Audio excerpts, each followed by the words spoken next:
দ্বিতীয়ত এই দোকানে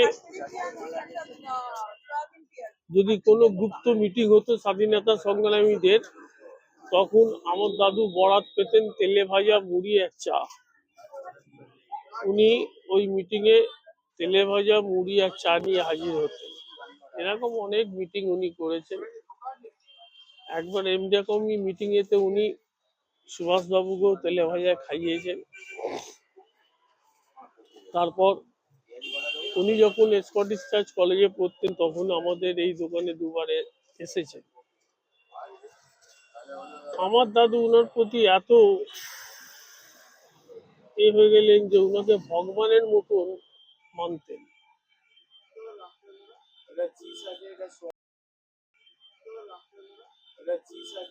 1942 সালে ওনার জন্মদিন পালন করলেন। তখন ব্রিটিশ সময়